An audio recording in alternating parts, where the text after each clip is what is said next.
Man, oh man, was the Madlanga Commission yesterday a hard watch. We had Ekurhuleni Deputy Police Commissioner Julius Mkwanazi throttling the bottles of water, sweating like a rugby player after a test match. If guilty had a name, it was Julius Mkwanazi. It takes a special person to make Brown Mogotse look like a stand-up guy and a credible witness. But Julius Mkwanazi was about the worst of the worst. This is the dodgiest looking oak you've ever seen in your life. It wasn't helped by the fact that he was sweating, drinking water. He looked like he wanted the earth to open up so that he could just leave. His answers were incoherent. He kept on interrupting the evidence leaders, including the commissioner himself, Judge Madlanga. This guy was a bad witness, not because he was lying, but because it's just hard not to see this guy in orange overalls. And, it wasn't so much that he refused to answer questions. It's that he kept on giving answers that had nothing to do with the questions. He kept on interrupting the question and would answer what he thought was going to be the question. Now, you have to keep on reminding yourself that this guy isn't just some buffoon. He was in a very, very important position, for starters, and he is an absolute thug.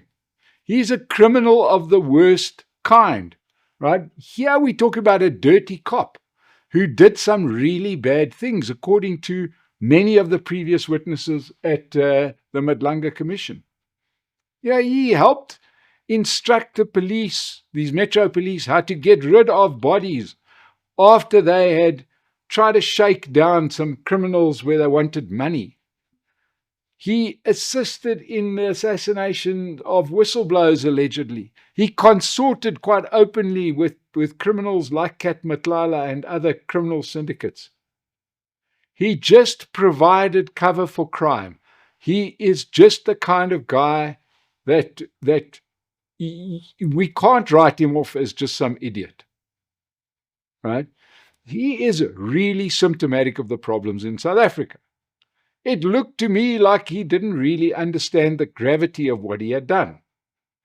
Either that or he's a world-class actor, and I think if he's a world-class actor, he wouldn't have been the Ekurhuleni Metro Police Department Deputy Commissioner. He would be in Hollywood. So what were some of the things that were discussed with this guy yesterday at the Madlanga Commission? Well, blue lights. He signed unlawful memorandum of understanding with Cat Security.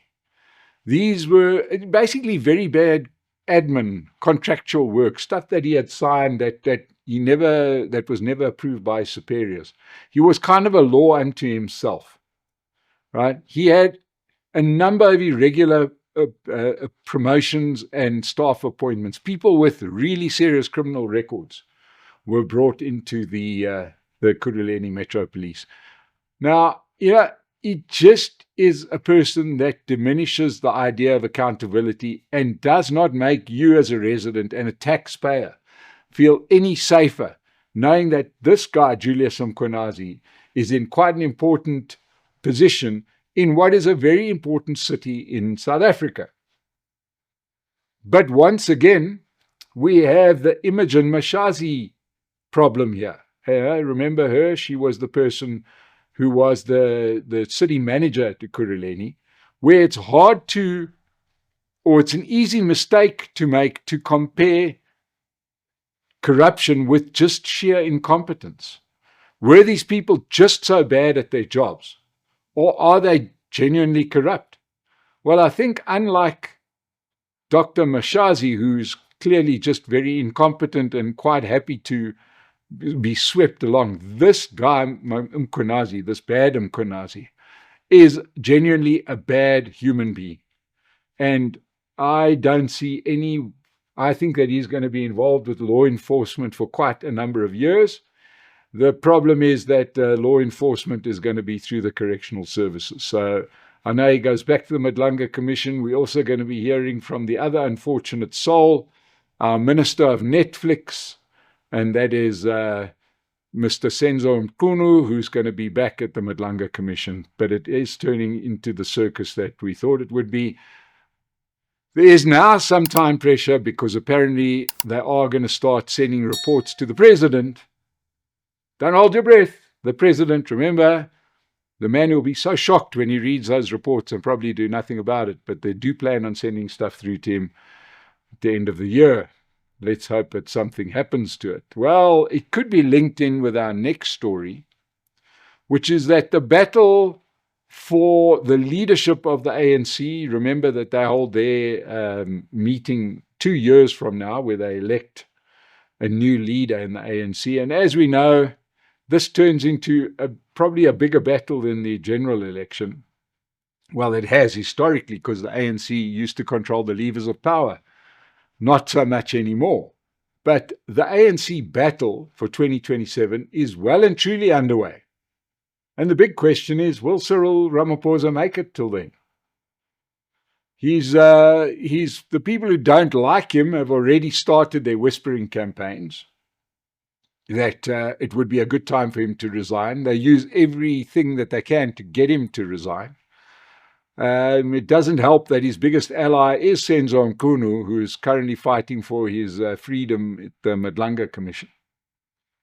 Let's not forget that just a few weeks back, Cyril dared ANC members who wanted him out to name the date. Come out, he said, wherever you are. Don't lie in the dark there and start these whispering campaigns. Let's talk about it. Because there's nothing that Cyril loves more than a dialogue. So why doesn't he, instead of his national dialogue, have your ANC dialogues? You seem to have enough of them. You guys can talk about it. But the real question is, who are the people that are leading the charge against Cyril Ramaphosa? Well, internally, you've got a group of people who are automatically unhappy. And these are people that used to be cabinet ministers, full ministers. Then the GNU comes along. Generally, they were not exactly the best of the bunch. But the bunch isn't that great. But they weren't the best, even of that mediocre bunch. They were ministers, and then the government of national unity comes along, and they get demoted to deputy ministers. Now, we even saw with the Dion George problem in the Democratic Alliance that once you have drunk from the ministerial fountain, you don't really want to go to the little tap that they give to the deputy ministers. You get quite accustomed to your blue lights and everybody calling you honourable minister, and you get to cut the ribbon with the gold scissors. Right? You are the guy who gets called to go to international events. You get all sorts of benefits that the deputy ministers don't get. And most importantly, you get the respect of being the minister. Now, there are 3 names that come up, because in each case they were ministers. In each case, one can see why they're deputy ministers now. But we have the former Minister of Communications, Mondli Gungubele.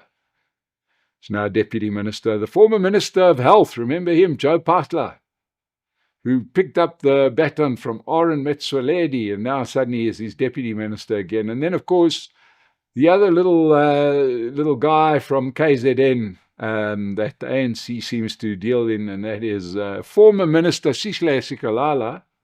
He was the Minister of Public Works. And there's some question marks about some contracts that happened while he was minister, but he's now deputy minister. And, you immediately you fall into that X category, the ex-girlfriend or ex-boyfriend, where you suddenly turn into the big hater once you've been dumped. Well, little surprise that they're the people that apparently are spreading the rumors. So we have to keep a close eye on this. The circus is going to start. It's going to start in earnest. And what they're going to use is they're going to use every reason to start a campaign of maybe it's time for Cyril to move on. They tried to say, maybe you should go after the G20. Next thing is going to be, maybe you should go after the State of the Nation address. Then it's going to be, maybe you should go after the local government election. But they really do see him as a stumbling block to their own progress and future. We'll have to keep an eye on it as they rapidly head towards being a 35% party. So we'll just see how that one ends. This story about soldiers going to Russia is starting to get very, very interesting because more and more information is coming out. We do understand that Jacob Zuma's favorite daughter, Duduzile Zuma-Sambudla, is an avid user of social media and messaging. The problem is that shit just don't go away. And everything she does is trackable and traceable. And the latest thing that came out was that the MK party was invoiced for the flights of these 17 people. This is now something that was mentioned on their group, which meant that the party invested close on R500,000, if my numbers serve me correctly, on getting these people to Russia. There's no talk about their return flights. But how's this one? Dudu requested that the first group, this group of 17, which was originally meant to be a group of 20, we're unsure of the numbers, will all emerge in the next couple of days, were being asked to repay the costs of their tickets, the 20,000 rand that was spent on each of them. And why did they want them to repay the money? So they could send the second group to Russia. I think we should have a whip around. I think we should help the MK party and give them a lot of money to send a lot of people to Russia. Because I'm sure the Ukrainians are dying to have MK soldiers, with those Ackerman's uniforms of theirs. I'm sure that's going to make Ukrainians quiver and shake.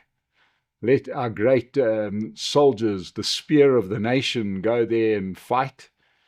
I'm prepared to donate to that fund. Let me know if you think we should all donate to the fund so that we could send most of MK to Russia. I think it'd be quite an elegant solution for us, Ukraine and Russia.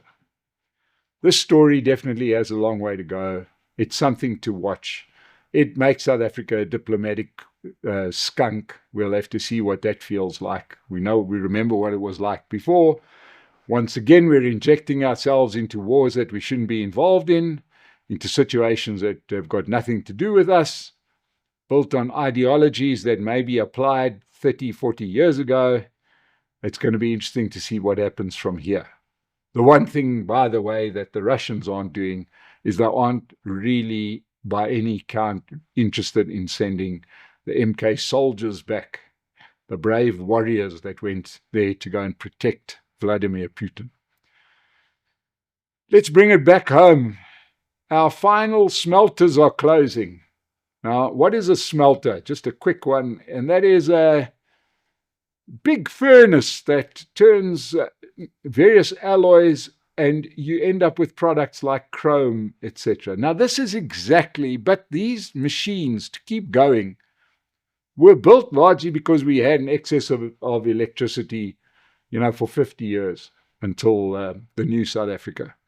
So we had a lot of electricity, smelters were built, and this was beneficiation in action. We hear that word a lot, and that is where you take things that we make in South Africa, like let's say, for example, you've got fruit, you turn it into fruit juice. That's beneficiating the fruit, right? In this case, we were beneficiating some of our raw materials that we dig out of the ground, turning it into a value-added product like chrome, stainless steel, etc., and then you sell it to the market at a higher price. Our government's never been too good at business, and they let Eskom fall into disrepute. We do understand there was state capture and so on, but this predates that. And the smelters, which used the same amount of power as a small town, I'm not joking, they do, were the first victims of our problems with electricity.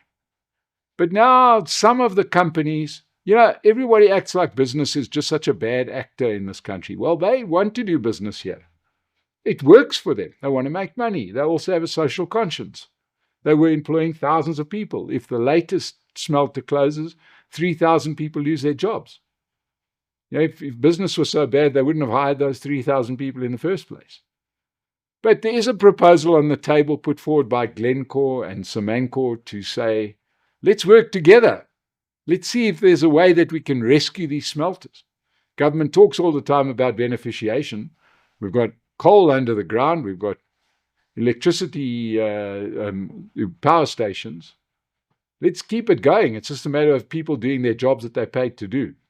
You'll never know, but this is really the litmus test for whether our government gives a damn about jobs in the country or the economy, because this is a great foreign exchange earner, and we'll keep a very close eye once again on that. I think an agreement will be reached to save them, because it would be ridiculous if we were to lose these smelters now. We all know that we've got the local government elections coming up in 2026, and we saw by the hostile reaction that Helen Zille got when she did a few interviews here in Johannesburg, when she announced that she was the mayoral candidate for Johannesburg. And a lot of that animosity was pointed at the fact that Cape Town isn't perfect.